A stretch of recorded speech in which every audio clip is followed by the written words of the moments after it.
Sir ইউপিপিএলে চাকৰি দিয়াৰ নামত যে প্ৰপত্ৰসমূহ লৈছিলে এইবিলাক পুখুৰীত পোৱা গৈছে, ইয়াক লৈ আপোনাৰ প্ৰতিক্ৰিয়া? তাতো ক'বলগীয়া কি আছে, সাধাৰণ মানে কি কয় মানুহবিলাকে যেতিয়া সজাগ নহয়, বিভিন্ন ব্যক্তি বিভিন্ন দল বিভিন্ন দালালে তেনেকুৱা ধৰণৰ কৰি থাকিব। গতিকে মানুহ নিজেও মানে আপোনাৰ চবেই সজাগ হ'ব লাগে। চাকৰি ইমান সহজ নেকি যে ফৰ্ম ফিল আপ কৰি পঠাই দিলে চব চাকৰি পাব?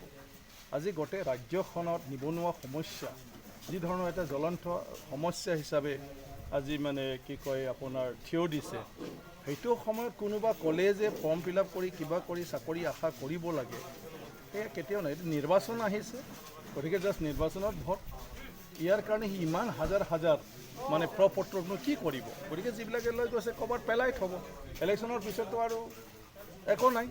জাষ্ট সেইটো হ'ল ইলেকশ্যনৰ কাৰণে যাহাতে সেই চাকৰিৰ আশাত তেওঁলোকৰ পিছত মানে থাকে, তাৰ কাৰণে আপোনাৰ এই দলৰ মানে কৰ্মকৰ্তাবিলাকে সেই কাৰ্যটো কৰিছিলে। এতিয়া দল তেনেকুৱা কৰিবই কোনোবা নিজৰ স্বাৰ্থ পূৰণৰ কাৰণে। সেইটোৱেতো সজাগ হ'ব লাগে যে কিমান সঁচা কিমান মিছাটো অলপ আমাৰ সব ৰাইজে বিচাৰ বিবেচনা কৰাটো অত্যন্ত দৰকাৰ, মৰণ হ'ব লাগিব।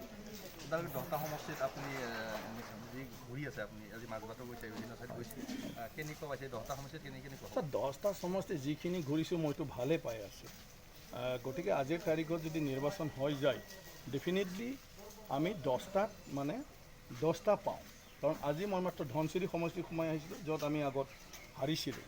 কিন্তু ধনচিৰি সমষ্টি আজি বহুত ভাল, আৰু আজি আপোনাৰ প্ৰায় কি কয় 100জনতকৈ বেছি বিজেপিয়ে BPF তাত যোগদান কৰিছে।